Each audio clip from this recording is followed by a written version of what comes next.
ومولانا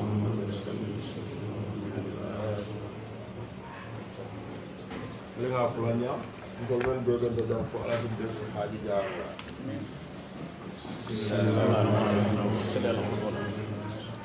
اللهم صل على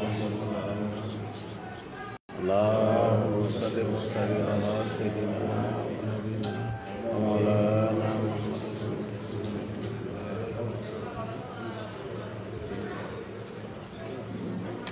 nga sawanja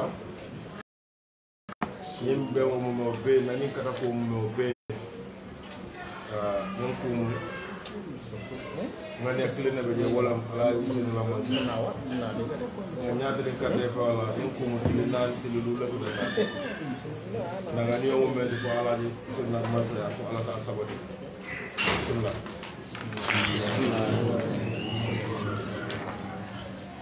اللهم صل اللهم صل وسلم على سيدنا مولانا محمد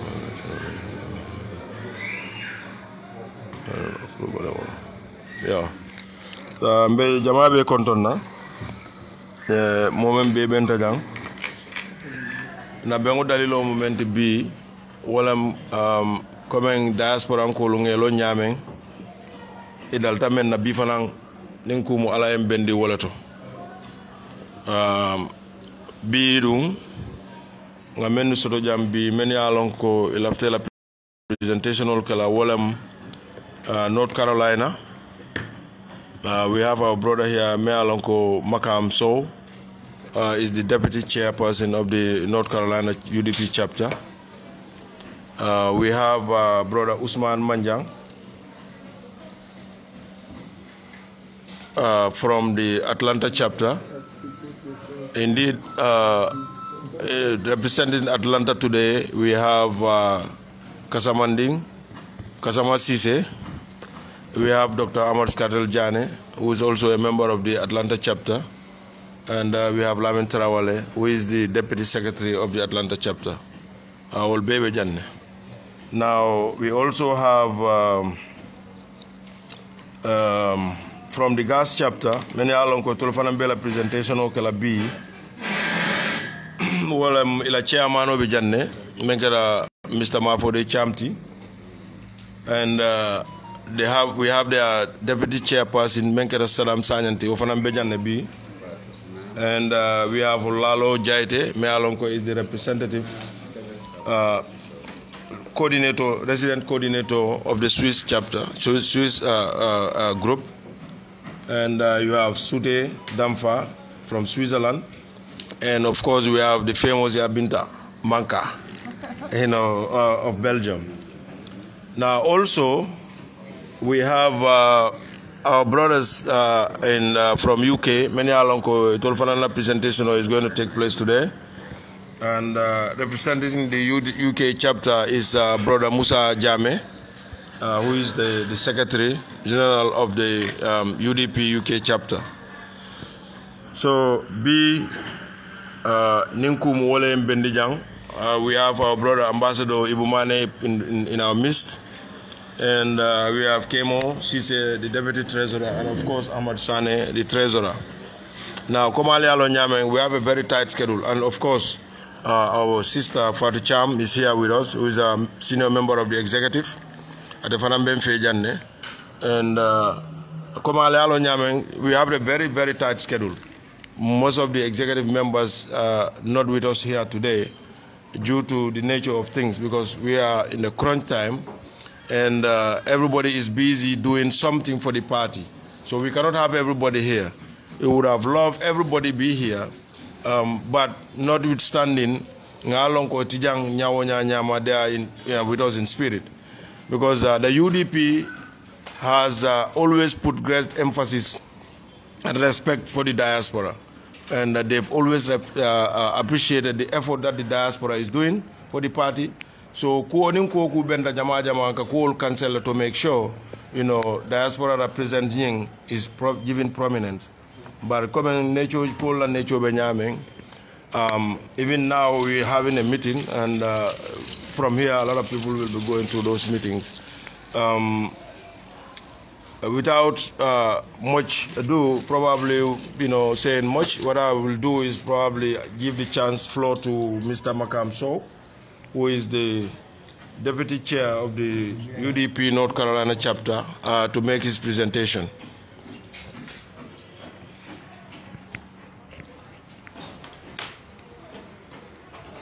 And of course, just a reminder, sorry for an oversight.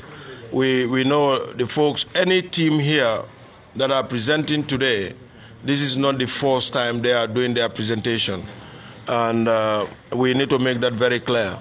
Our brothers in North Carolina had their presentation. If anything, this is an added, effort that they've made, realizing that, the party will always need funds. So that is why they've gone an extra mile to raise more funds. And of course, our folks in the UK, a couple of months ago, they've contributed over $1 million, and before that over $500,000. So this is another, probably the third or fourth contribution within this year alone. And of course, our brothers in GASH chapter, about 2-3 weeks ago, we've received $1 million plus from them, which was presented. And before that, we know what they've done again. So this is the third or fourth time for our brothers in GASH. And of course, our brothers in Atlanta also, they've done their own, yes, brothers and sisters in Atlanta. So that is just the correction that I wanted to make. So Mr. Makam, so you have the floor. Thank you. Thank you, Brother Mboch, and thank you, Mr. Sane, for coming. I am not going to say much. I'm going to let Mr. Mane speak for us, because I was not supposed to be here. I was just supposed to hand him over the money and leave, but my delegation is not here yet. So I already told him that, you're going to be speaking for us, because more than likely by the time the meeting starts, I'm already gone. So I just gonna let him, he's our koto. We used to live together in North Carolina for many years. So right. So really, yeah, I just want to make sure that I hand him over and do the presentation on our behalf. Thank you. Thank you very much, Makam, and thank you very much for your exquisite ways of conducting. I've seen you do it before. And I want to do the presentation on behalf of North Carolina. As he said, I am part of my family is here and everything, and I was supposed to do it until he arrived. This chapter happens to be the smallest one, because it used to be very big, and a lot of us, including myself, left and came back to Banjo. Presently, the people who are members of our committee is Kinte Dabo, who's the chairman, Makam, who's his deputy, just named, Famaras Jata, Aliu Kamara, Mainuma Kamara, and Lamin Sonko. We gave an first inspection of $3,000 about maybe a month ago. Now we are here again with another one, which is 1,500. We wanted to present it, and that's not all. We are hoping that very soon we'll be able to send another. Thank you very much.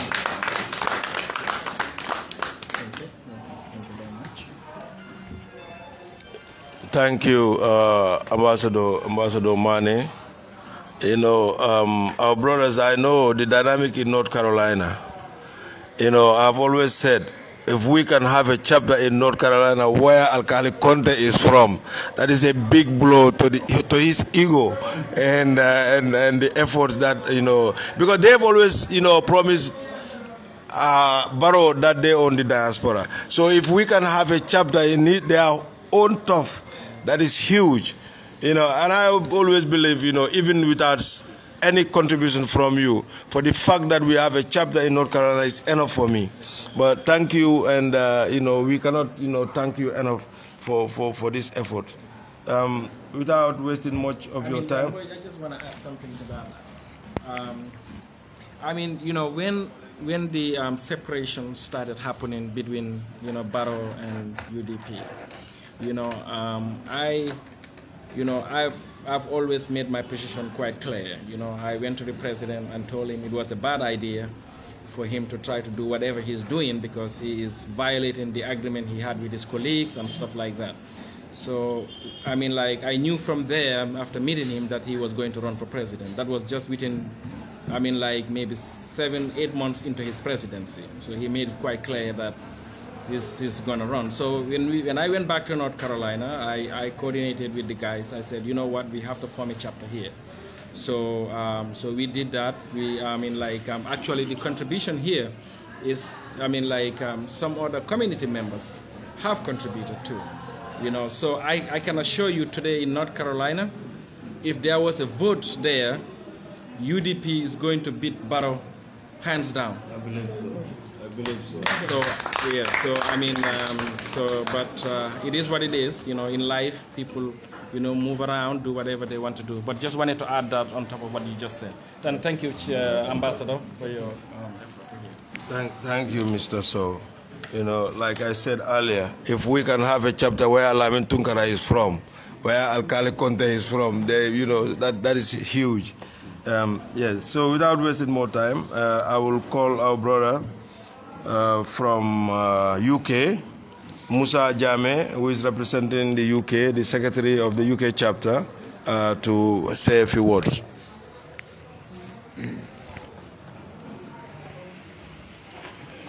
Assalamu alaikum, mbamobe kontona itoni kontonla. Now the presentation is mainly for our diaspora people, but again for the Gambians. So on that note, mbadiamle local language there. I hope I could speak in other local ways. Gona mande kakaomo bake, purunka fodoronko ninkatene sewu kubalet. Ko Chairman for Nyaming, on behalf of the UDP UK chapter, Ninkatene Sewolti, to contribute to the national development of our country. Kombe Alo Nyaming, the whole process started from 2016. Kodi amula flolia for Nyaming, kabirim beso bitako Adam Baro nala plano lomu kanapati tinyane. On that note, Mfanang Tibabudu, we've seen it for quite a while.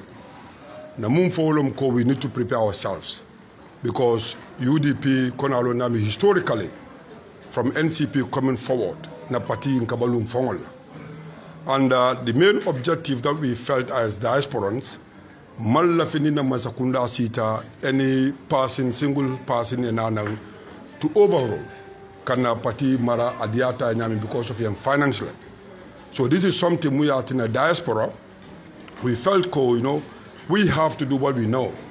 Because now Jikmuwa in Tabulo Kanjang, historically you have contributed Naman Kamani Pototi, Yela Dalsululo contributor from NCP going into UDP from Futabila. So what can now? The UDP UK chapter Kodi Amlalia for Nyaming, this is not the first time. Almost this is the third time.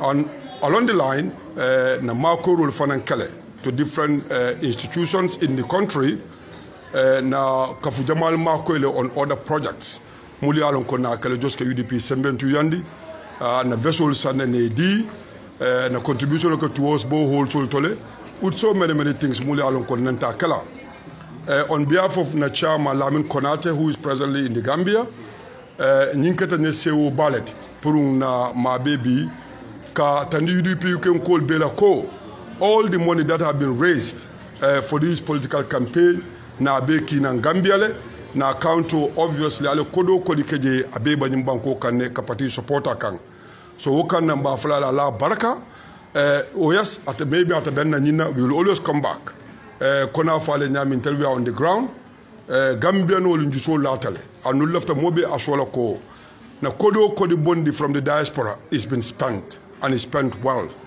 ale mako na treasurer ni na deputy treasurer obviously na baro mo le ka bulo kuntutale bor na mera ntelia la benefit na la na fa jele abana kodo money kan nyamin to make sure ko the campaign is going very successfully.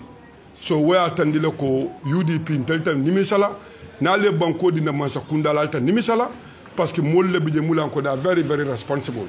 So what can na gambe dungol mbafla la baraka na la effort jele and we have no regrets na kolol mum bondi mba continuer la bondi la mba continuer la fa la pour nous sal aso ni na ko ni na mansa kunda sita mo kum clintina le ko tele ko dina parti kono isal ko gambe dungol lake diaspora ko lake pour na banko bondi na dun la effort to appreciate le Wakana on behalf of the whole chapter, entire executive of UDP UK chapter, na branches all because obviously they are the key players. Mba flal be ala baraka, almanin kana contribution lamoti. Mba mobe tankla on behalf of the entire executive. Anila min konata na tonka kana. Mba flal ala baraka, alla kudu be fta da gambela ala baraka.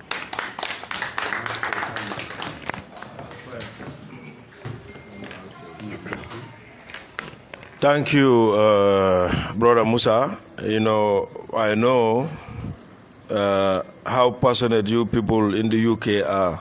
Well, I think the last time covering gas la presentation, okay, Mr. Dabo ko ako ngalo na ko sansa you can call Kilian la sansa if I don't do Kilana. So this is not a surprise. It is something that we've known. Yeah, I know the competitive nature of you folks in the UK, but you know. As I said earlier, this is an indication of you know the belief and the trust people have in the United Democratic Party, much more the leadership of Mr. Dabo. You know, I remember years back, even to raise $100,000 in the UK was a problem for us. Usually, and again, I remember times we had only two sections of when you say diaspora, it was usually the folks in the United States and the folks in the... So if we raise 150,000, the folks in the UK can put 50,000 and we push that forward. So this is a blessing. But it's all centered on the determination of the citizens of the Gambia and the trust we have in the leadership. So thank you, Musa. Ngalonko should have been more than that. Had it been we are able to even access that membership card. Yes. So we will work on that. And when that comes, because I know you people are looking for the bigger prize, the winner of the that's what they are looking for. So you will get your money. So thank you, Musa, for this. And for all of you, the folks in UK have raised 372,900 this time around. That's the money that's contributed. Yeah. So now I go to our brothers from GASH, brothers and sisters from GASH chapter under the dynamic leadership of Mr. Mafode Cham. As I mentioned earlier, Mr. Mafode is here, is the chairperson of the GASH chapter. And you have Saddam Sanyang, the vice chair. And Lalo Jaiti is the Swiss UDP reps coordinator over there. Sute Damfa is from Switzerland. And Abinta Manka, of course, is the Belgium coordinator. So, Mr. Chairman, Cham, you have the floor.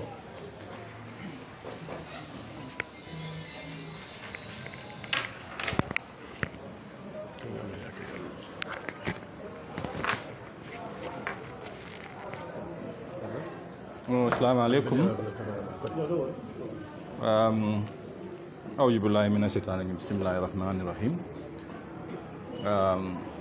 Follow my content follow la Mr. Sanela Amadou, the national treasurer. Be content abake Amadou.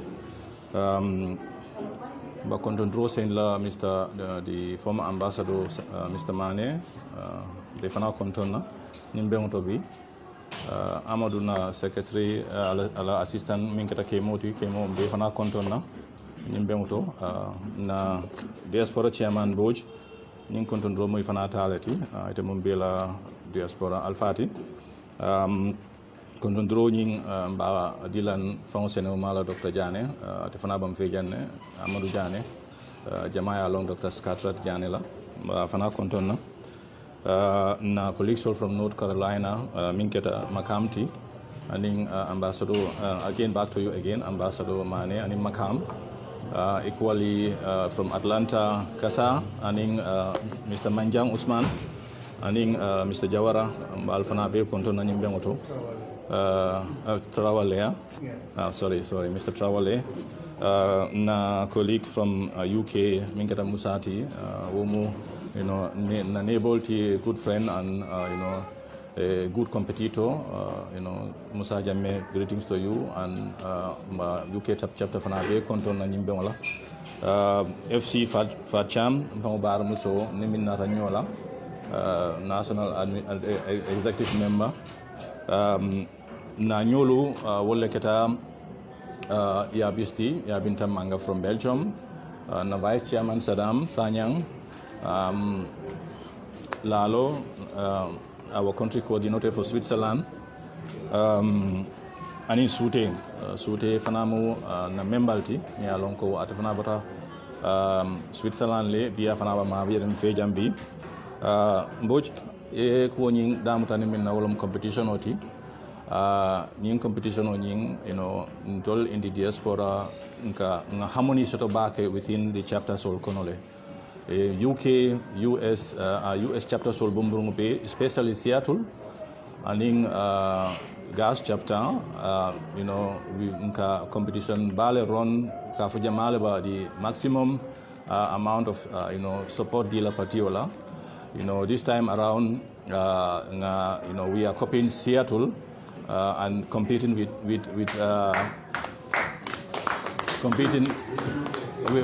UK. And but Bob Turengate, we beat him. Ngate busal phone sita konoka. Gunjun kolom atem gunjun kote. Nga boy le phone sita ko Bob Ture ni ba ni jibe kan. Nge boss ibusal phone sita konoka. Ele manke na class. Okay. Just joke by side. Akata kontano tibake biri na hanun jang. Coming Musaya Funyaming competition on it's very harmonious and a be moment to purka somebody patiola, So na contribution akumastale since 2016 collectively as GAS being a fundraising kenung Hamburg Otembola almost $600,000 is lisamananjang. Mbotananji 2020 almost roughly 200,000 ngawafanaki but 2020 activities man siya bake corona e kuja male sorong atinale nyantamin kafundila patio nyola mang jama ba kafundinyola je but wofana akata chairman la appeal ti prunga fire disaster min katanung siya prunga support ke so wofana natanan $200,000 is kinang okola 2021 Ndolfana hanjang ofana nyim mosabol natanang 360,000 ngawole samana nyin silo lalo natanang just before us like roughly on the 8th of November ngamla sai almost 2 weeks before lalo natanang ofana $1,148,000 is annual nata bifana the rest of the money coming sai wo matembo minto patio mawala service la being niminata wala keta $600,000 ningole nata nambi purka adi patiola. So Mr. Sane wolomu na figoti man Seattle sort of follow but collectively definitely we are almost like $2.5 million all together. Let me calculate. Almost $2.5 million is within since 2020. Kanava signing amindi patiola. But maminka fulananje, wokata sambala role to me alonko. Actually as the senior leader here for the party. When I went to Switzerland, there was one guy there, me alonko I sambalaro dinna. I sambalaro mindina all of nyinti coming. Msa itandi party leadership lako gambe dingol mini alon ke ba diaspora party members sol mini ba diaspora kanyin ko dol mini ka fundinyo kan kana ka party o nyim ma ko yala ila kodolu jama soto nyanyin ka koleale wo kamale ijiku basto nyin party o nyiye ko nyim party o la bakala party te mi alon ko ning Mr. DABO leadership ta for this country iba make sure that ko gambe dingol maximum return soto in regards to Bankola resources also. Because ya jeloko nying present government nying Gambia dungula resources nying because of the corruption abadung kambulo leto damini alonko abuka Gambia dungul nafa bake oto iba odani rodila ko ni Mr. Dabola leadership nata in place is make sure that Gambia dungulu iba batami kono ye bondi o bata kono so osamala rojin lafta ko personally lafta ko fojang lafta ka kumo fana kumfani wala kamo be jai kamo be tentu nyimu kultemi alon ko nga kening ngani wala anu nga kening hamolla hamme bal anin jikiba kanyim patio sementi andi pour kanyim banko bondi isaje mbesa da hano nyamin inshallah fana ngaji ke on the 4th of December wol fana ba kultemi alon ko e bakela na election oni results of findita il faut dorong na patio wala batambila Mr. Dabola bakela the next president of this government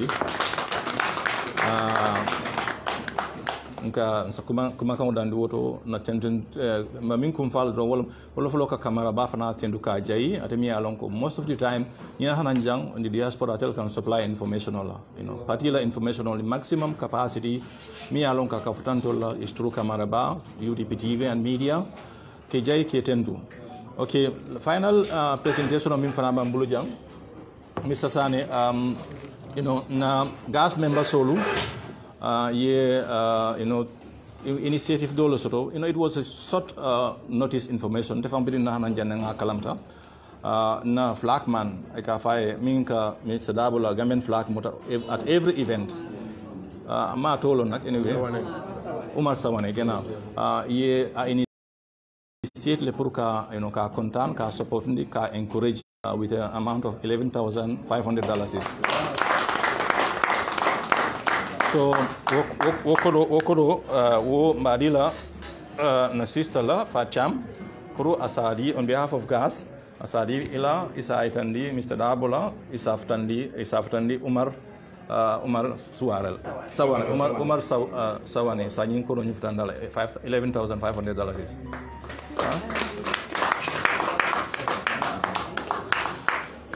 okay thank you wala bakela kumu la mawti ala barka bak thanks a lot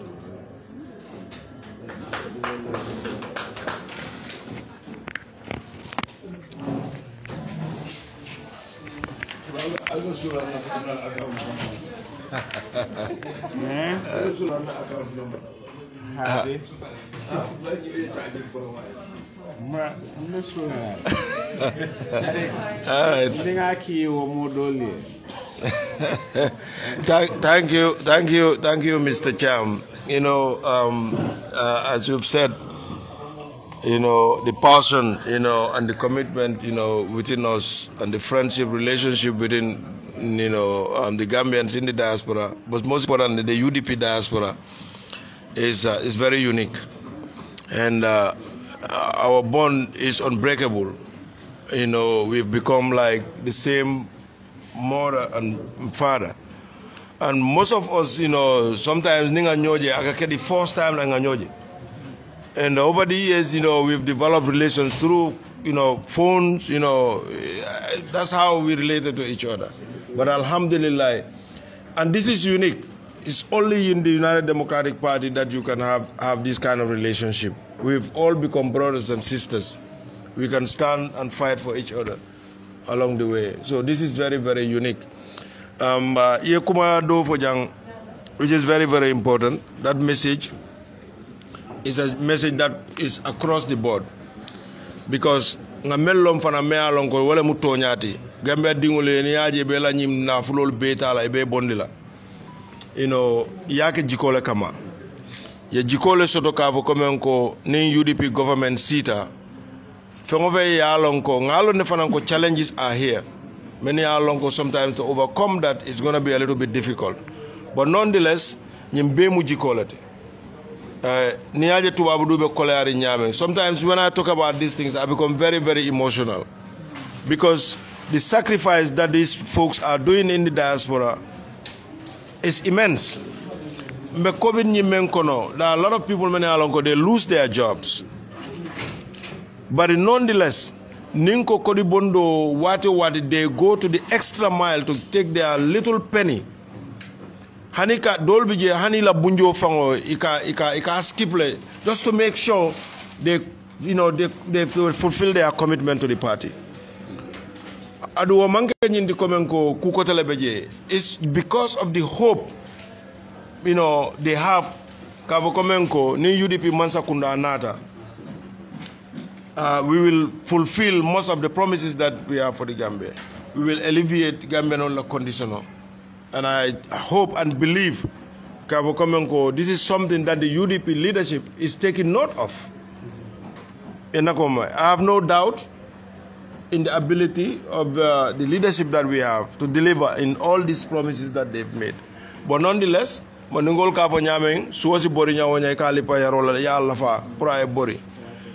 expectation, we are not looking for jobs here.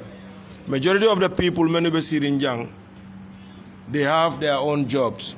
Kunung, we had an event. Mafode was there. He was the one who called me on that event. Ndada jembe wole explain le. Yemomoje janga ticket ole sannang. And that ticket al doyata nyama is more than $100,000. Imake fenkama for patio kano anim banko kano.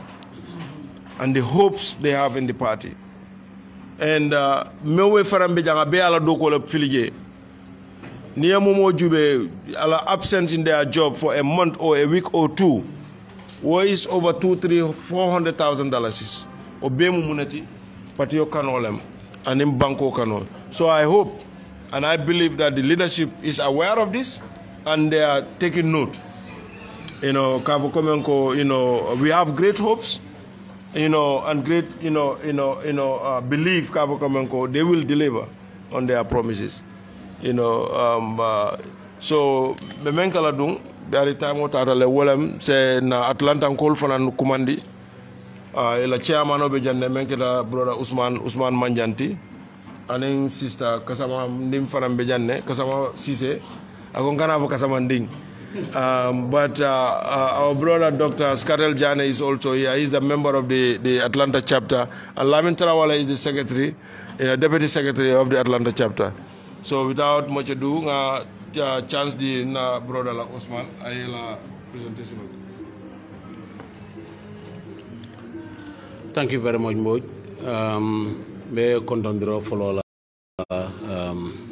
Honorable Amadou Sane, of course, another deputy Mingere Kemo City.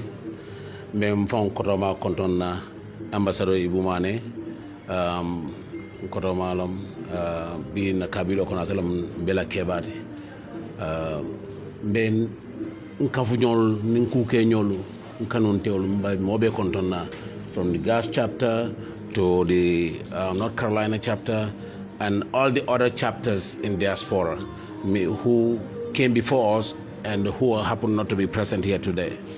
As the chairman of the Atlanta chapter na executive recently, on May 30th we had a meeting and we had an ad hoc committee of which I was nominated to be the chairman. And my deputy is Ibrahim Jane, Wasa Janela brother, who is in Savannah, Georgia. And we have our public relations officer, Yaya Drame from Brufut. The assistant PRO would be Usman Malafi Dabo from Gunjur. And our treasurer is Yakub Dabo from Gunjur. And his deputy is Binta Bande from Bakau. And of course, our social secretary would be somebody's wife, but Mrs. Dumbuya, Kasama Sisemandi Mori, and Almamo Dabo from Dumbuto. And our secretary is Fatmata Fenda Dabo, Pausenu's daughter. She promised to be here, but unfortunately, I know she has some engagements. And our deputy secretary, Lamin Trawareti, who is sitting to my right here. And we have Dr. Amadou Skadret Jane as our liaison to the executive. So he's part of the Atlanta chapter. He's sitting here today, not on behalf of the executive, but the Atlanta chapter. Well, as we just said, Atlanta chapter, we Mboj has said it all. We all been contributing our tokens, for the past few years that we all came together and formed the chapter.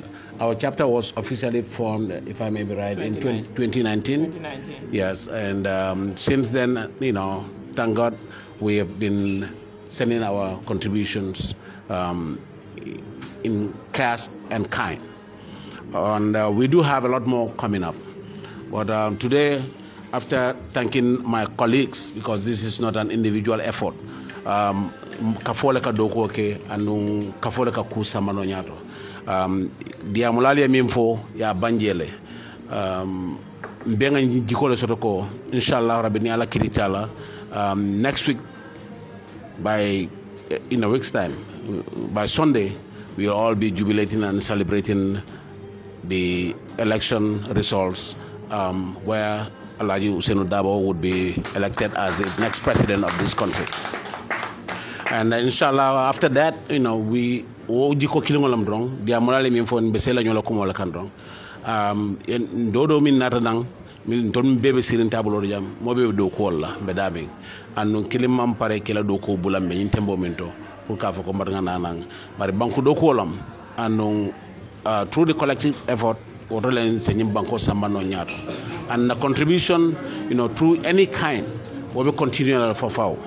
And that being said, today Natale Bulfo Mambui, but Atlanta chapter, we have $1 million to present today.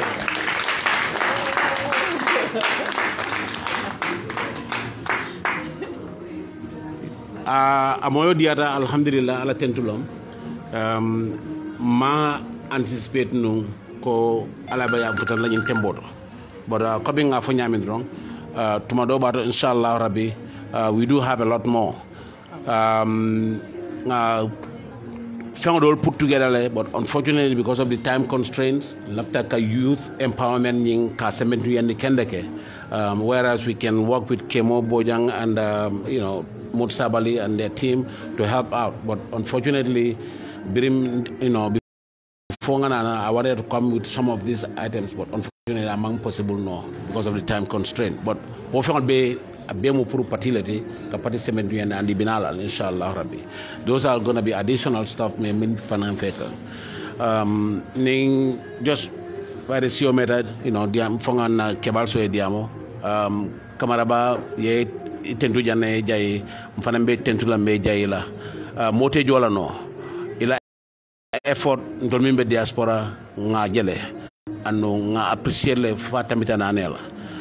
As the chairman of the Atlanta chapter, nga bulfendindi kemola bi nko isa la fe fankang de maromi ba receive kang nga $3,500 di kemola pour isa la fe fankang. Just to show that ngela efforts appreciate le mbafole ya baraka bake and keep up with what you doing in the team ning inshallah rabbi ni ala kidala ala ben sawo kala nyele anu nga continue nga doko ke nyimu collective effort lete nga wala so don simi info nata kafunyol bi jang ni mi so de bi mi la fala je inshallah no aka sama ko dilano. Okay, Maranga Adim Bari Muskilunga, Kilimba Kilungo, another executive just walked in, Ibrahim Abba. He happened to be here. He's an executive member of the Atlanta chapter as well. He's just walking in the door, through the door here.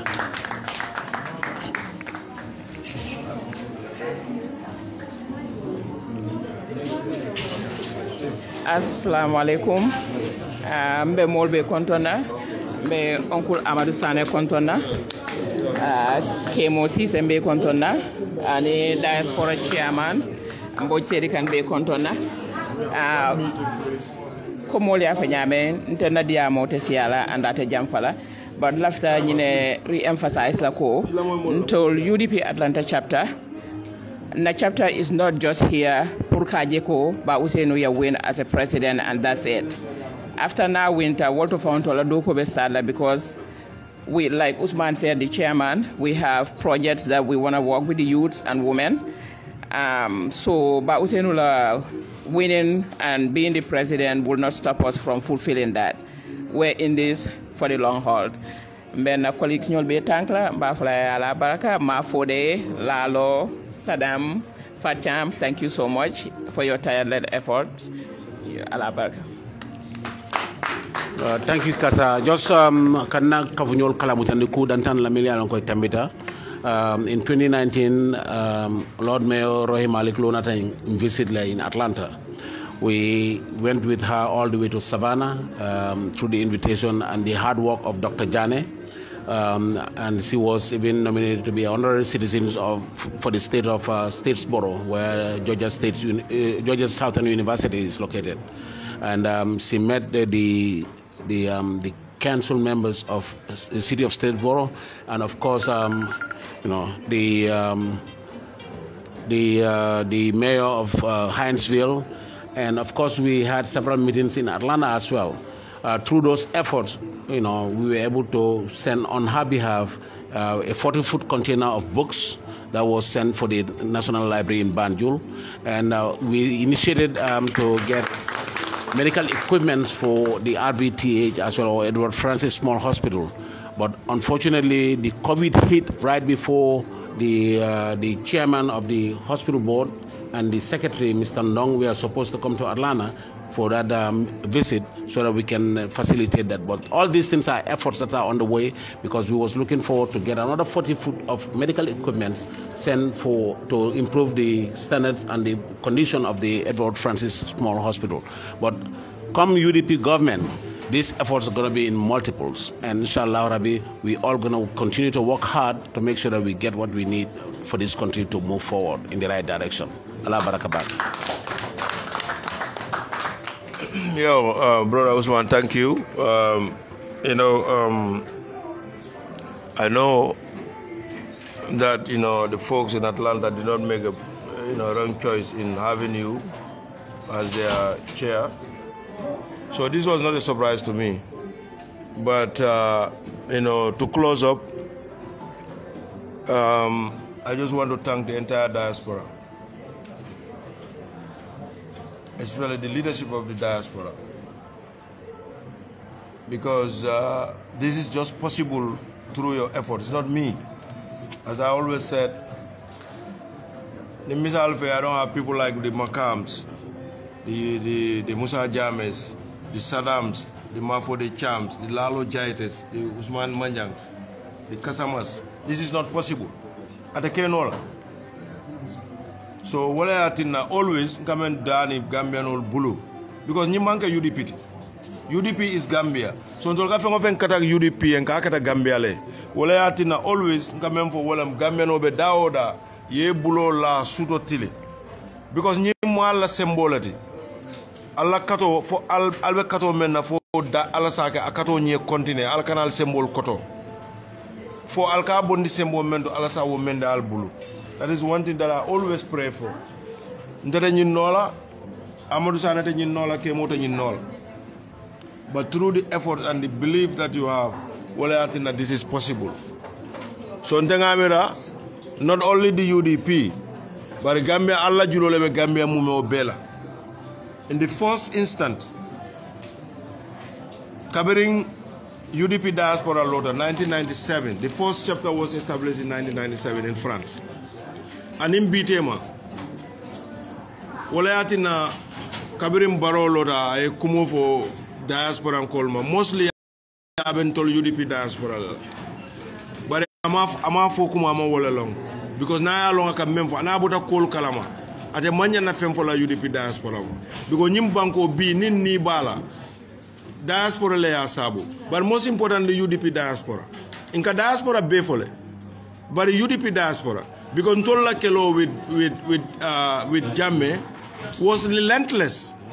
And Ntola Kato Waleya Tina UDP Baluta. I remember the time, and Amadou is the witness to this. Congress Kasile, Kodo member Duna Congress Fangoso, Abuka Soto no. Imbango Kamolbuka Sonela Buturo Bondila J. Ntola Kambulol Fai Nyokan. Not instant dojing, Damal can you charge the $1,000 is be $1. Aka Kolea, Ndol Fong Kabula and Kalafla Bulala Nyola. Niaja UDP baluta diaspora lem ni momo ma wo foye fana yen nakaroleke alata kola yena ko mole. That is a fact that nobody can distribute. But it also wala ya UDP le fana nyin chenke.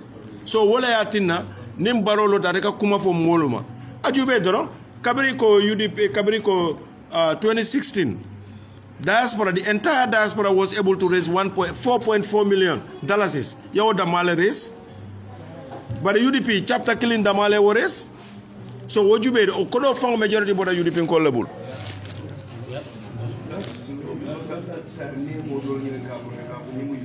Yeah. So, like I said, nte ntali jonola ntali mote kuma fono aliye. Kavale thank you is not enough. Nse menkelem doron kome ngavo nyame Mr. Sale. Ndol fana no niaje nyinu bebe nyin katol bebe kala abe mu jikolati. Wo jiko ni wolu ma fata doron. We are satisfied. We are satisfied. So thank you. Ngavolenko, janini election obe banna. UDP diaspora will contribute nothing less than $20 million. And so far, Nimman Stambala, Ndasata Menamansia. Adu Nia Jube, this is just physical cars, and that is different from more like contribution of along some of the things, some of the effort the people are undertaking here. I know projects along, for example, the GASH chapter is undertaking, the UK chapter is undertaking, the other chapters along, they are benefiting people in this country. And these are not many along on K count. Baroye Male, Akontolumu Hajin Town Leti, Mu Furu on Lamundi, Ngaya Komba Javila Banjul, Ninga Javila Banjul, Mbaitandila Lako, Ntolu Faduata Nyele. You understand it? You manke ateninga ateka samba ana doko lebenyola. Ana doko lebenyola dumba itandila lako. Ntolunga fa dua sotole ate fota lale. Yeah, so but Awadu, on this note I just want to thank you and Alfarano be menna mbejane ngalonko the situation that you guys are operating. I'm very, very proud of you people, especially your deputy, Inila deputy. I've always known you, more honestly, I have known Amadou, I've worked with him, and Kemo is not a surprise to me as well. Kabringa Kemo and Impitemo Sobeada Malaveje. So, Lata Ninaleko, Allah Kodo Nalia Kina, Abetara Bulkenola Bulu. Adunte Nada Nang, no Letarajang. In Tony Membaby Jang, Delani Kata, I go with them. Most of the things, the expenditures, I am aware of them. Koku ibagele ka fonyela ko nyine be caring. This is where this money is going. This is what we want to do. Sometimes I argue with them. It all fall ka fonyela ko hani mbadu ngatala anko ko no. It's a necessity as long as funds are there and for the purpose of the party, let us put it there. So diaspora mu al senyel lonko alla kodo bututo wallahi ali adundi dawoda betala odala. Let everybody be assured of that. Bante fanan lafta ngama wala fo adama baro na nyim problem wala soto non ala yalon kila yalon ni ala mala first problem started o time o Mr. Dabo nyol muta nka kodo kina every time asafo nyako lafta $100,000 la $200,000 mbe moto le luwas la pour que samba kada mul transport to the courthouse nga ala ma ko nam kaya one receipts ni nga nyini nka receipt la bu ka receipt bondi. He will always ask for $200,000 in moto le luwas la. But yeah, surprisingly, imagine ngaje alam diamo dokono some time ago. Akwa teleka o moto luwasi. But he refused to tell because of his dishonesty. He refused to tell people where that money comes from. Hani Gio mem Gio. Ndolaka ya Dabo is my witness here. Ibrahim Diba is my witness here. Gio mem molka mim Banjun. Every court appearance, we send $20,000 to $15,000 is mela logo ngoy ko e Gio sangal. Pour molbe minamen. Obukodobe kana adamale bulokon. So adama kasiya ka fo mole ko ateleka moto luwas. Ndena la problem follow just like I said because ndega mu nyine mutako. Diaspora ko nali alla kodo bondali adunte bulu. You understand? Ndefana nyanda aduna membulu. You have to be accountable. So ma mote na ya fonte ko nyana kodo dubulu ya domole. Ni wota sino nola. Woni sa ala be kanya ndinye. Bale alma dintela ka foka domo. You understand? So this is it. Kumo Danteng, Amadou, if you have anything to add. Let them do the presentation. Yeah, so we do the presentations. North Carolina, 15,000. Yeah, come 1,500. Come that way. Unfortunately, we didn't change the money. We Yes, all right. We'll do that.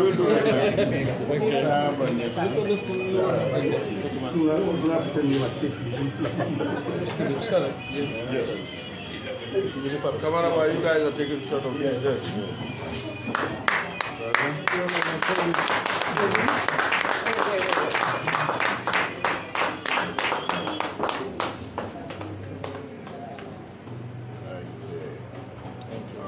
We're still taking a picture. Okay.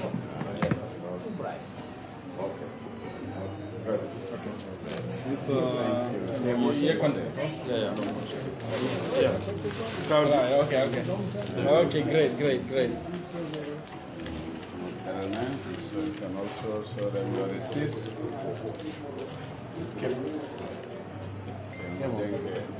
Thank you.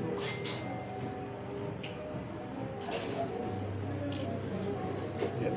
Thank you. Thank you, Kasa. Okay. Thank you. Excellent. Thank you very much. So the UK most of you can come over.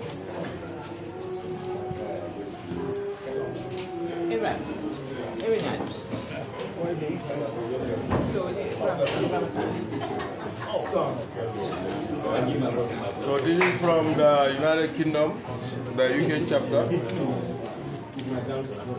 372,900.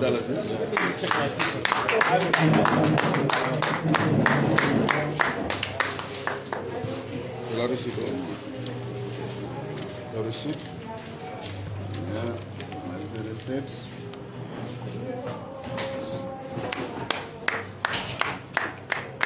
Thank you. Come on, can you get me the grand total later? Maverick. Yes.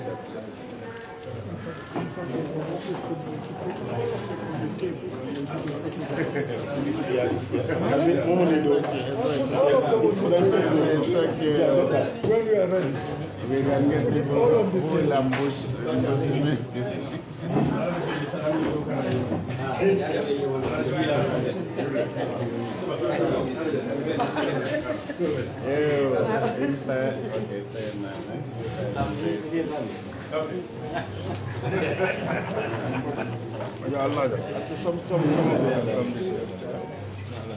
Allah sikare, do sikare. Momo bondul kilemo. Salam kana fi muda.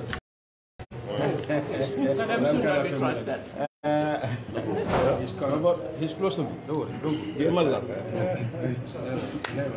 So the GASH chapter presented $600,000.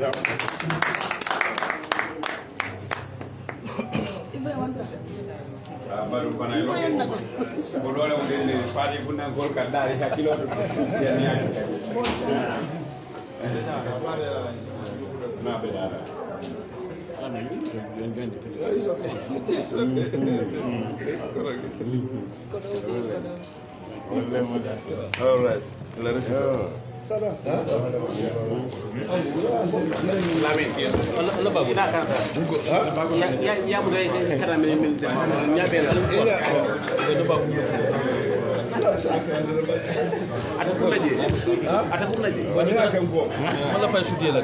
it's okay.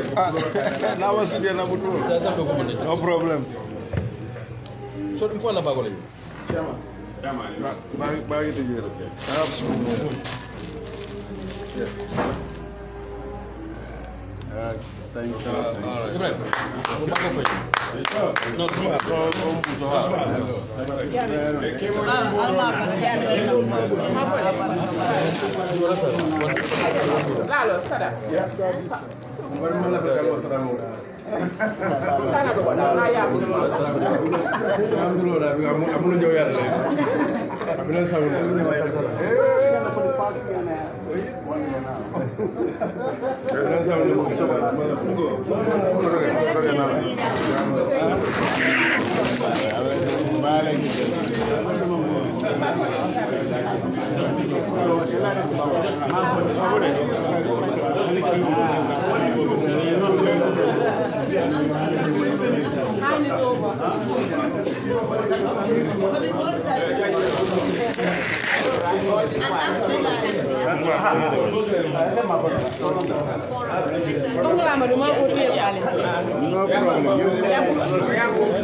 Okay, pay attention here, please. So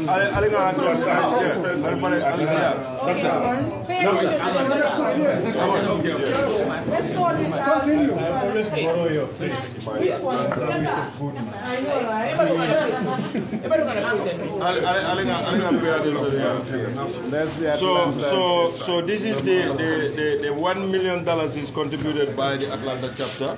Okay. You have the chairman here. Whatever I grab, I'm not putting back.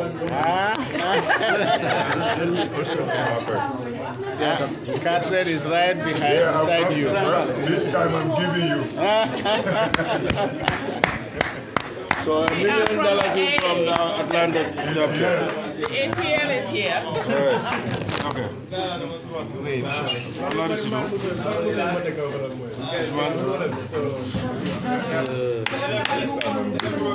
Kemo, what is the grand total? Give me it.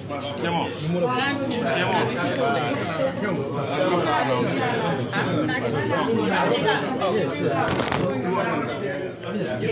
All right.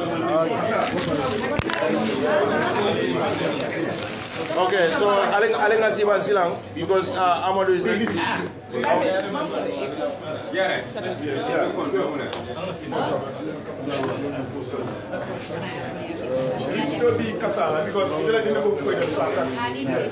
Okay, good.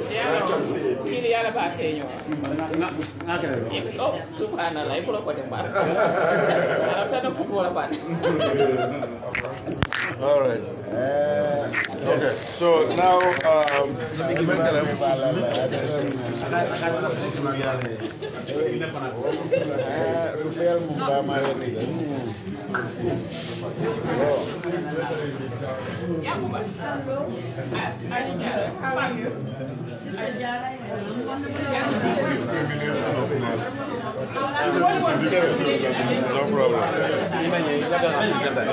Discrimination. Go, Alnanga Siva, please.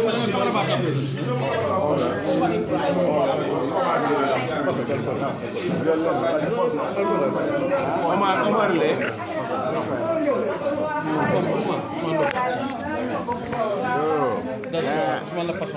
That's for Kamaraba from the Atlanta chapter.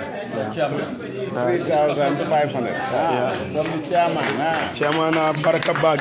Al manyana diam la bari comme yalin domandin dorong. 1 second. See, you can see. You can have your seat. You can have your seat. You can have your seat. 1 second. Komi. Kaza.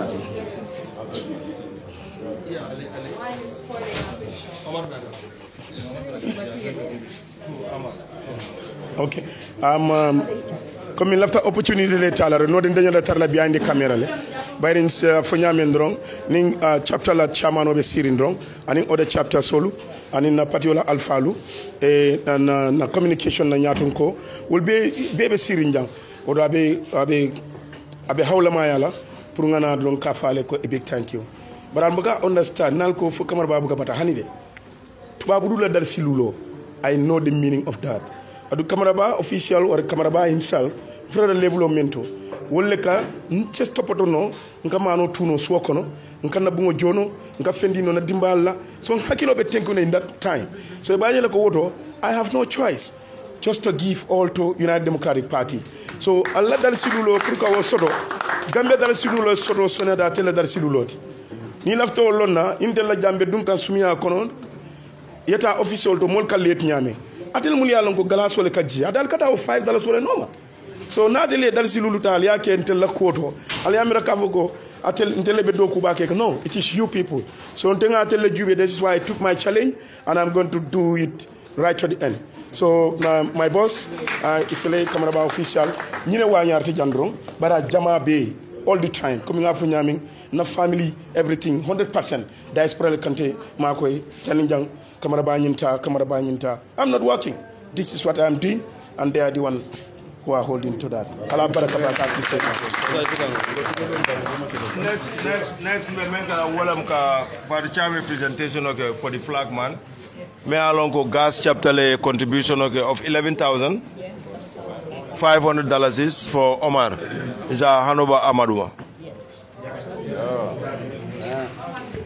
Okay, Uncle Amadou, this is the money for the amount raised for Omar, the flagman or the flag boy.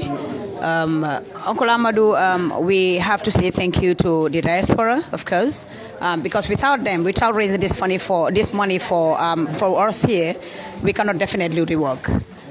We can campaign, we can do the campaign, of course we can do everything because of this money. Because without money, we cannot do anything, obviously. So I wouldn't have much to say, except to say thank you very much. And we hope to,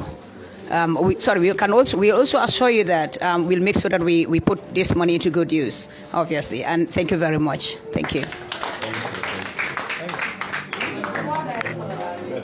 Can I have your account number? I know, I would like that. You want more? Huh?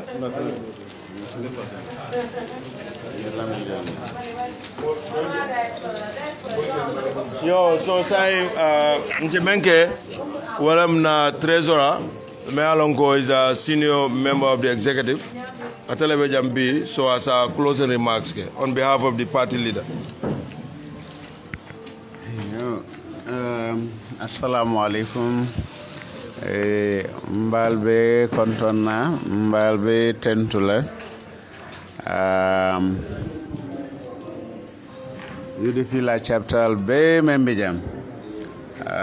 GASH chapter. We have Mafode Cham, Sadam Sanya Lalo Jaite Bija, Sute Damfa, Aneya Binta Jamme. Manka, Yabinta Manka. Okay. Then we have the Atlanta chapter, Usman Manja, who's their chairman, Kasama Sise, Lamin Trawale, Olbebe, Atlanta chapter agent. Then North Carolina, we have Makan So, Wolbijam. UK, we have Musa Jamme. So Mbalbe kontona mbafalale assalamu alaikum. Nying slaketa UDP kuleti abulatan na activities kono aketa ada quality bari nyi manka la foloti mboje o fojanne nantale Fula Saba, all maybe nani. Abe kapatio sembentu ya, but mundalila kamno, alla banko. Abe tamola nyaonya almanyana alla komola. Gambia be alhalo mento, mobe ajele ko nta tuno la teng. Banko mol be. Eka muna nyini lafta falling la 2016 alaya ndema nganyun dictator wo bandi ya jamme bar molbe jikirim falindiro menna really adama na ala man sakunda yo sunya mol bulle so gambia nol femman tuibulu so fonga muru ngadala city koteng nganyinta ala ko mansilala nyoborinna Gambia nolbe parerinne en Yaya Jammeh dunta nyola 22 years and nala 5 years na fanambe dunna nyola because banko molle la banko kanu melbe diaspora e bulobe UDP koto doro e bulobe Gambia nol koto doro la family la dimbayal wo be kese bentu ya fo balosi sono ya molsi la e fansotono and UDP lota menna adama e Gambianol failed name follow wolon constitution onent wobe coalition la ko kon ay mol be fail ay 116,000 yon spend 116 million dollars amanna fe bonde woto instead akati don ko ye constitution o ya bayle ate malo Gambia no la nyanto abe wole bay kambanta ni nata fananye njane commission ayake ko animal farm dol le fisiata dolti dol le Gambiante dol manke Gambiante aya dolta aye jenkendi ay dolta akafa be wol abe reporto implement. That's not justice. Ye mol membe nemje anyantel no ay justice tamandi Gambianoli but Gambianoli aje ko ate mantiling mol ba kono le je ani melbe do ko wala melle million bondina banko la central bank to ani be do ko wala so al salon ko woto adama maybe ate ko do le fisi andi Gambianolti kadu hanala nyin campaign non ka jele say NPP be manol di ka wulli sukurol nim fen dol ba fala be ko dol di kelal so eta amira mol hada mading la be sannolale bari atutan telle bulun tellem Gambianolti telle tamun na bankoti ngani tala nga tali dorong pray do koke bara em fel dulal beleto na reforms nyol be security sector reform muneketa ayenna mol aye sindi karala aye marginalize femmam falinnoje nta fono la Gambia security bile dina 5 years ago will be I am fail water amam fenta mandoto education sector hanika bi quality be jiring akafo nga 1000 schools level nko mala 1000 schools be dame iba fola nga silol doku sela nga bula dorong ateni ya jame nyo jabi ntele nyindo ko but Gambiano le alo ne tonya be larin dame adama anatali puruka do ko ka fay amanna do ko la Gambiano le ya jame 22 years ta ka kanillaylo ate 5 years ale manka mankunda jube ayobo mi mome ya lonko alba sponsor kam praye lo albe expenditure be kay fentable no afan ko da ala kordale wa afrika moto san bi ni woka 200 million declare la account to ibe properties nyolte bannabulo I'm not so for be declare to farman declare baringa manka mankundajel you cannot value that eco 15 million o mansono membije jamang membije nimbundol melbije fo Gambianol be sinol la ba so adama nata fangle amanna Gambia wala ke na reforms menyanta Gambia falin na economic reforms aya be du nyokon NDP say mo buka ofo wo resources mo buka ofo say ay wol beletinya na agricultural sector ay wo beletinya. Instead, what we have corruption upon corruption upon corruption. And kubuka boje. That's the sad part. Ning corruption over here, molka iblocho di menna. Government buka investigate, ibuka kanyam. So, womanke mansati membe Gambianole. Amanke mansati membe funding keole. Especially the youths. Youth nyol meng keje silokan birimbinala. Ika funding ke o men doronje mbatata le mando kusoto man fensoto be menkela abala fa warta baki. These are your brothers, your sisters, your cousins, you know, your nieces and nephews. Wolle be borinna ibe searing elafta opportunity menna ni mansa kunda ye fail completely among opportunity deal. So alle nyin kodol membe nantite near total over $2,062,900 bida mali mendun. So nyimbita lale nga kadanga na banko bondi ave bulo men kono kadunga lonko amantari bulu kende kono. So mbe jikere ninju UDP sita alala demaro banko be yele malale fo kuol be falin tamandir nyaabe falin nal corruption o kay nga declare party leader ya declare na 25th anniversary international conference center ko will fight corruption, will have zero tolerance for corruption. So nimmel ba domokan adama fe esalon ko UDP mansakunda ning ala endema tumando gambianol be sawo sotolal, not individuals ye sawo soto the 2 million Gambians. So nyinkodo abe dunna nyin campaign o kono expenditure siatale to jalon musa yafale konte bulo kuntu daten bari mel akata da men do fele siri wo be mbatun kanne wona la bilol le be siri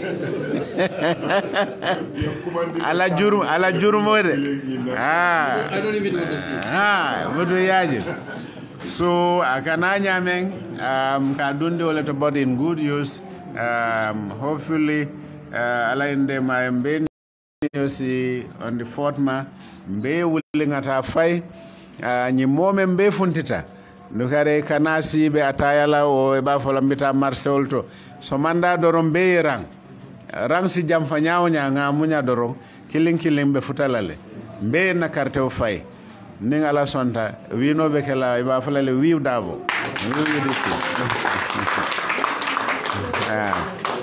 so hello meeting bije ankana watota mbal tentula mbal jayla kamara ba fanaliade ma nyame e billa womu hakili nyimaleti kontanta mbake ye do fanandi Omar Sawane ade fanan abala katola meeting abe regularly abe punctual ni wati dol fan nen transport ko koleta esaja na fun mbe sawne la si sawn tele moto ko enno mole men sawarta bake ado aya do ko abaka la ngani ole so nyimba kontande lale saje ko moli a recognize le yala do ko appreciate le mo fanambe dol fanan sawarinde lale so al nimbara bake na kontanta nyimbota mento nyim 2 million ol bota dame alama jo sayo sono yala ngalo mol kata banta nyinindirole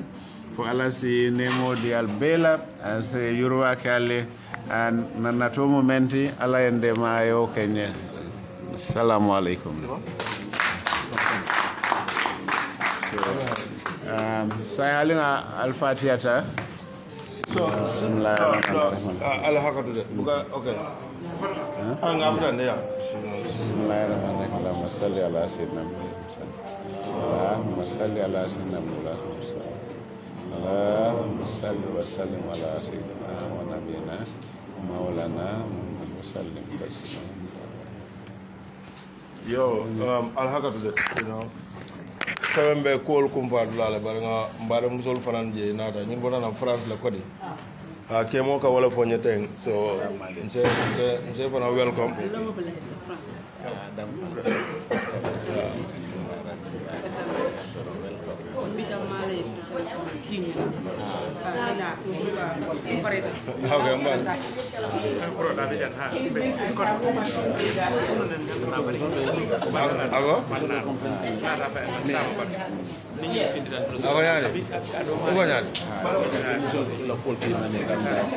musol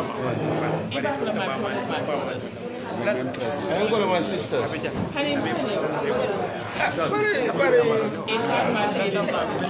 Bari ite famo ko mancha I did that consciously. Sina isa present.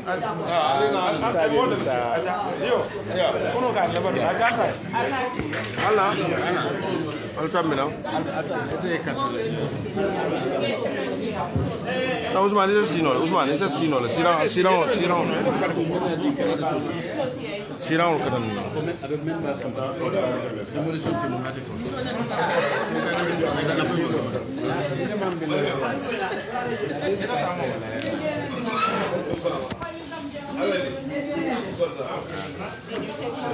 Yo, come ngafo nyameng. That's fine. Come mbafo ka nyameng. UDP kubuga doya a fele quand même be ndol fele nga na présentation o ke janembe pare la doron Okay.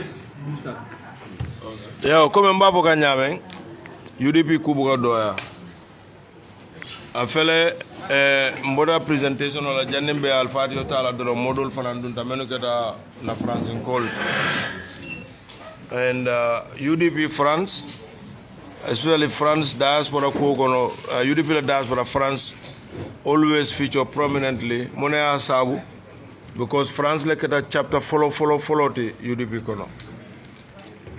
About 2 weeks ago a meeting oke janne a presentation oke jang ngamem fo e woluna wala mnyinti ko hanni misal fe France man bututo dundi UDP la koto ntol nga ala tentu France ma bari mune atinna momo e koku kata UDP kono bi diaspora aka France le ning so wo kamala hani alimam fengo fenke UDP kono UDP la koto alla wollo nya dama kanyanta so maje bi fana janembe pore la ngambari musol je futata e fanane bul fendi naka fu nyoma e kosina kana futa patio maka di patio molla so c'est il faut fanane mol se kata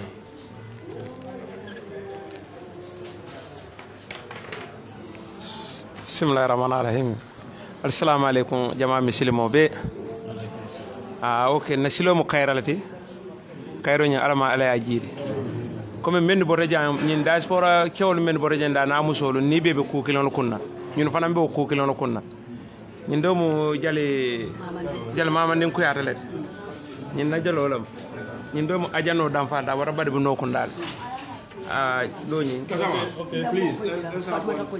Fatmata Konjira ñin do mo Fatmata Konjira de ajano dam fa bi tam mabe Dubai le Qatar astaghfirullah aba Qatar le so patiola ko jarda ko bela na ranyin commande ñimbe France le ñimbe France le ana rapatiola ko mo ñim fay aka am fanam be bulu fankala bar ni be murla Gambie mbe feŋo ñindi lele faneta fonam bulo kanta ñeta men fe nga asamana kunun na rajanne ko men batale keta mon ñunu manna ninke mo benta jan kuno so na rawla wala mala silo kayrota abita mañum fanam mo badi bu ko Amadou Maron abata badi bu alkali kundale rata be sirin Dubai ay Qatar la tabi sirin Qatar la ñin de musoro ka futa bari be mu family kilomètre so ñin dum fanan to la sata woto akata je bak UDP ko programme ke jaman fenki ñana birin ti site le mo kod le mo adato aba kata kam bake sata way tundo e na wodo anin ko badi be aba kata kam bake so ma ko er kilon hanan ka babe wala so mbela ngani ñine da fansi UDP man sakunda so ko ñindu ne abara ala bala ala bende mala woto ndo alama ale o ke fana so jamamo be Amad aliyamoy broda aliyamoy kemo so jale yek momo a do mar mi ñin a famani ñim fama bakele ñin do ma asana wulet lalo jeede njaba kunda ñin do ma asana wulet so ala lay fana bendi je so kamara bala ko modum fana fana ka to ko la français anana kamara ko nanga nya kat lala ko mo fala so jale muso wala mo sal su ko mo fenga bari banda molbe siare nje e be batondiro la je auju billahi minash shaitanir rajim auju billahi minash shaitanir rajim auju billahi minash shaitanir rajim bismillahir rahmanir rahim alhamdulillahi rabbil alamin tento man soye bari mbe ala tentu be ngolo kono imari si setan bay ayta isi ala tentu nte se wota kasi jang katum be be men kun nan talam jalolo mun tibarin talo julol nin jalolo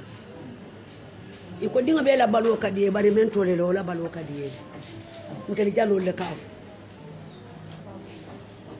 iko wasu kadi jalme julo ke teriti wasu kadi julame jalo ke teriti mbarin ko le fele siri men kata yi Amad sanati men to wuti jambe mum baado woleti jambe mum terleti ñing mbalo fankilo lon terlam kanun tawlo ay groupe mello ndetala mu say njawti ay ake mandi international malni ay adda dan teta ake mandi international ma mande ko ya ñimbe atal ka dafa sabe ko musolo mbari muso ke kananglo musolo mbari muso jata muta jatolum afele siri amanka nyala kumata amanke jali kumati de France chapter fana atele mobile strategy ni UDP la mitu be kera kalwa singola birin somanda fonyo somanda abelo rasingola bari tulo be na bari mbe abe fonyo lo kono be bajela na president menti wala mu aje janke kumbalti na president ke o ale o min jodo ya wala mu alaji Musa Siseti nkontanta adinkeo adimuso anake wolle nata kabuli fendin nati kana di Allah bari Gambia ko mobile ba kono mobile be la filin nyato tala mobile be la filin kunna wulola pour Gambia bo din ko kono ate dingola mu woti aterlam akaninto la dingo di Allah ay bul fendin di Allah kana di patiola alsad famma ko yalla anin duto ne milliaro babula bakela le jam katum Gambia jareta mo bele ni aje mo be abion taynata laftale Gambia ifunta dum ala bo kelalde inshallah ala si Gambia funti ala si useni ke mansati ngata danda state as ala so kele yo ay o buli fengole nati kana dante afele afama bulu aja no buli fam fana si demande fayde katu wala nyina أعوذ بالله من الشيطان الرجيم بسم الله الرحمن الرحيم الحمد لله رب العالمين الحمد لله رب العالمين الحمد لله رب العالمين mbal konton na UDP nkolo momo be sire njang tableau to UDP nkolo momo be sire nyin tableau to mba konton na mbal be siare la mba fulal yeko ala barka albe banku do ko menna albe mbele ma ko wala nin jandiata mbenale anin nyamman jamman diambe batari mbaka kadum nga fen soto je fanni jamol yatala nin dinol kumbota jang nte sino la fanye makoy ba usenu dabo abe batamen na ben tolle makoy kam woto alinga duwa e sima yala nin jata kende ane harje ba aninga la molbe nyama sane men feletentin kabiri bota duba faransi inata lungo men na ya ko di badi Allah wato men na ikafa ko do men na ko men be balula la jande Bursal wolum to letata ebendung hoteloto wolum fonkan donji kontano kamala baro ko do ale ta soto la foni mbaw sen nat oto donc media mon ta jam fandila mbe kontane ren baka kambia dingol la ngal be konton ngal be tentu ngal jeyi mbaren kewle nginde karamon jaay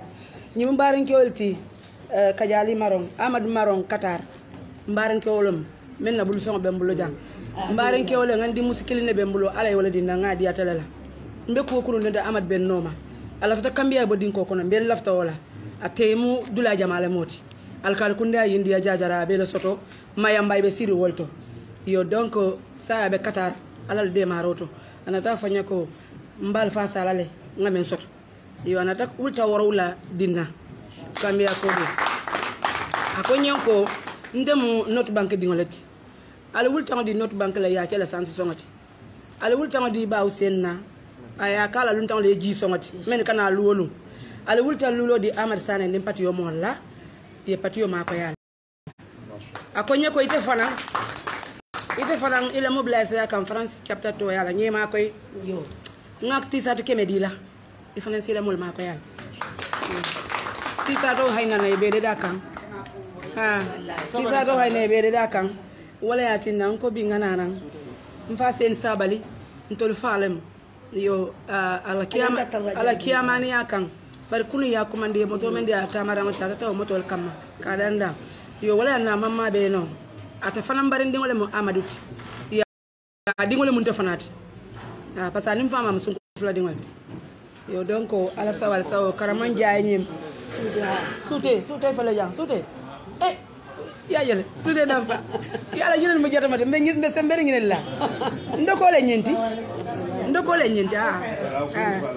ndokole mi nyenti riyali dokole mama fulol bakale fakale sute damfa lalo jeyta Palestine ndo malom karamon jaani mo mbinje kono to dingolti yaaje mama ndingo nyi mu mplan janglet yo ko fara yo yaaje le yalan te fara mfamata meta ya ta mo le ke tata juna bi ndindi mama jallo bari alhamdulillah rabbil alamin la min sadam sanya nyi mu mplan janglet kiyan ni mbadi bu kafo fama ma nyinati kiyal mbadi bu kafo ba ma man telati UDP yalla ndol be ku jamala kon yo sawal saw yo kiyal mbadi bu kafo afamo ilami salam sanyana aba man telati badi ya fankano mandi fanantele yalo spécialement pour UDP yo donc mandi international fanantele yalo nyemo na jaloti yo bitun say mobile be jang yo amari sane ala sawal saw ngal be konton mbedan na jang bawo dia mo jam fata yo alhamdulillah rabbil alamin yo kamera ba yo abaraka bak assalamu alaikum mbal be konton na al tol na jamudan dimal kamera ba wo posono men ako sadam lem badi bu fama ke so bondi jo dama kayda wode malafi ko moy so bondi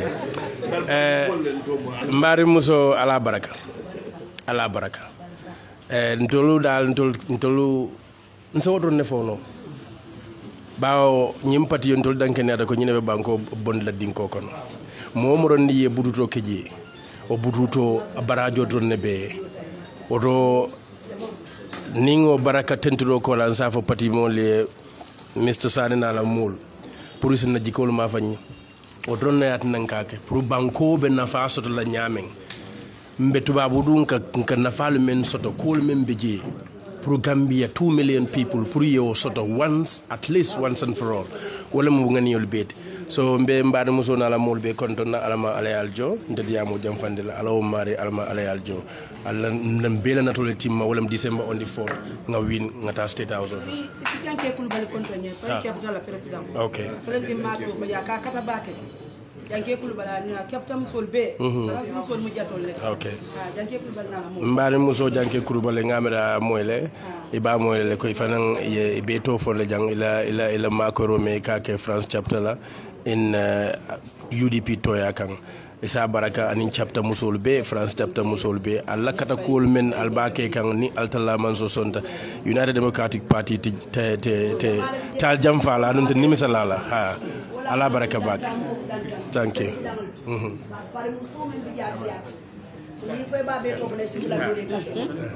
abandale ko do ya te 9 times. Voilà, voilà, il y a des.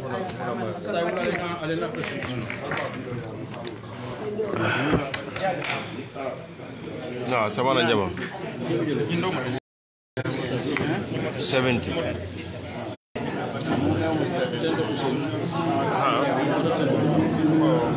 Bare mu pro la femme. Koroni mo ko talu. Ama.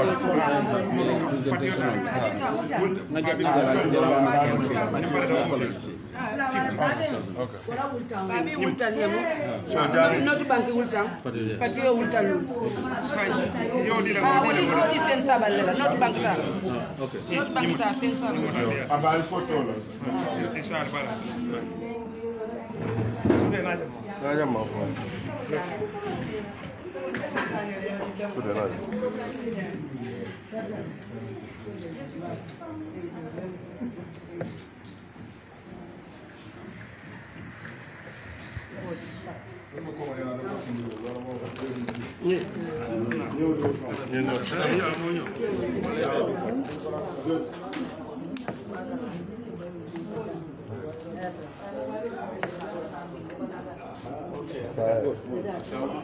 Yo, number. So the recitor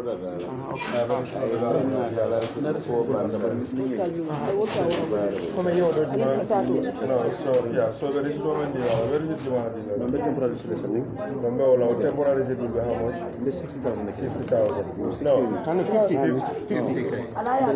50 Tadi ko ala so very ma sambal nga di 10,000 not bank 10,000 net bank ta yala yo sen saba no dana kuno ben man daga men fa 60,000 hotel kusen na 10,000 fa vitala sa samba pa abule tol ko le sam Are ni da. Ani asama para babule For record purpose.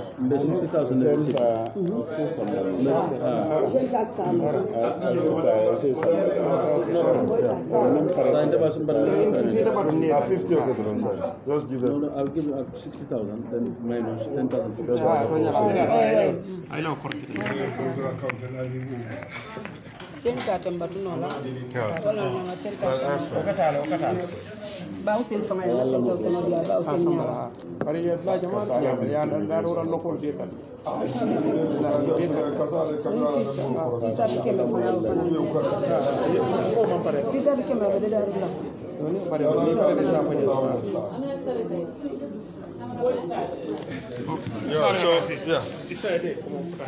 So bro, al jamaa nkale amwele na komembe memfoka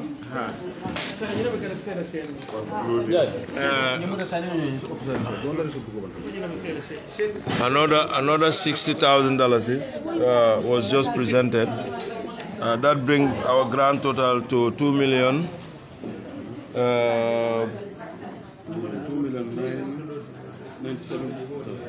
2,097,900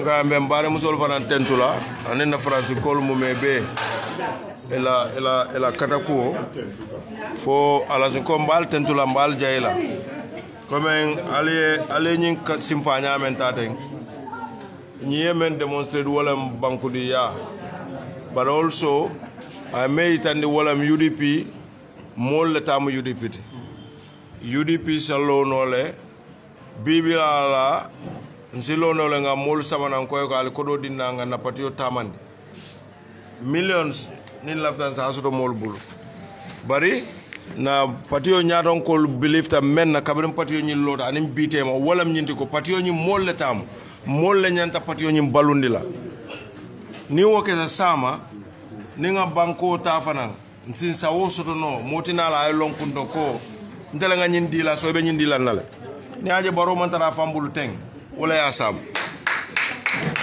tol nim baro la bengo menkida 2017 UN ala tole dole mo akalo nalo da dawda ka fo mole ko mo dole ko abe 5 million euro dollar dila UDP la pour ka biro lo kana molu jo ko useni e bang bari ate malon ko amam futale bari na futata te o kuma kan fon fola fan bari mome yalon ko o kodo bota dame moma alon adu ni aje o mari lafta o kodo di la UDP be jande sanji mu wan nim feng nim futata bendula don kanana folle du musol lay kan ni wala ka yaay lu ko no ka $5 collect amari be nyim banko kanne aye o lonne munatina ma $5 million di o wato ni aje o nata ko be $5 million lafta munela corruption na lafta te lafta fengo fena weke juma so UDP mansa kunda ay nyaton ko lu mal la fi nyina la wala tina kanyi menketeng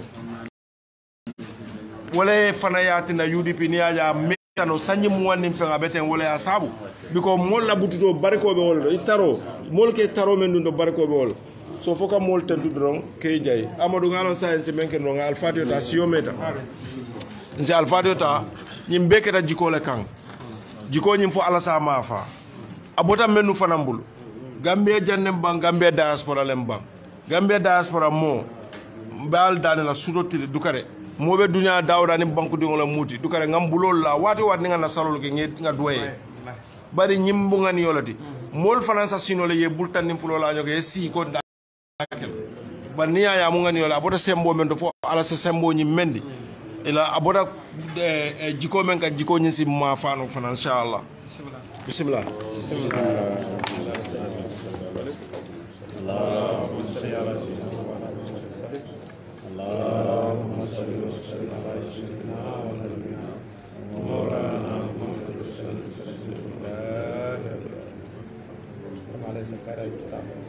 alenga diaspora ko la duati gambe do men bebe diaspora ni membe ko la ko ala ma ko la bondile kan ila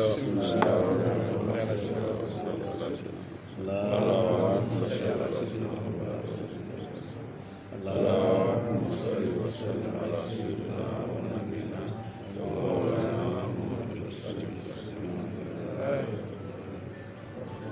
sabanjango ngakele nu bare meyem be bendi ja nyin kany katol men be ka be ka ko kile naka wala mala usul la mansayati fo ala sa sabatindi ñi election men nga ñaati la ngala na jiko mo wala ti na hamo mo wala fo ala so bismillah اللهم صل على سيدنا اللهم صل وسلم على سيدنا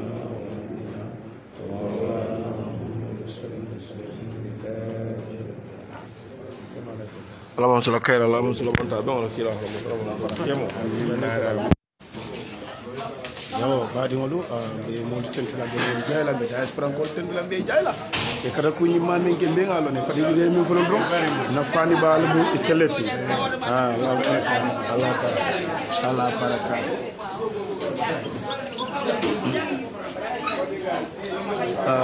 wati ni don patio ñin ko nganya ñini la na awulam toñaati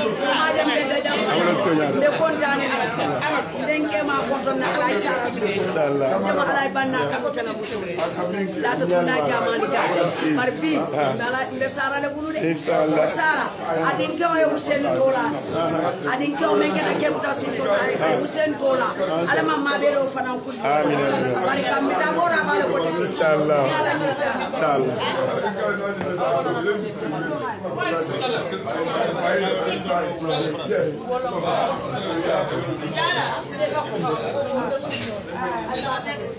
Let's go.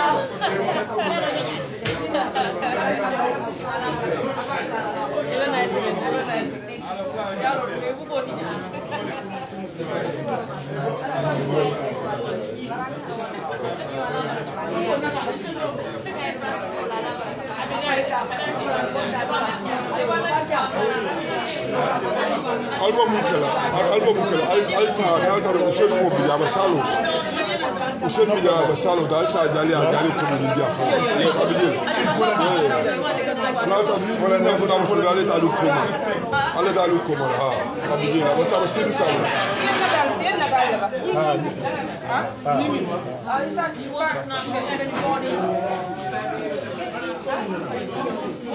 I think I'm going to close it from Yala Baraka.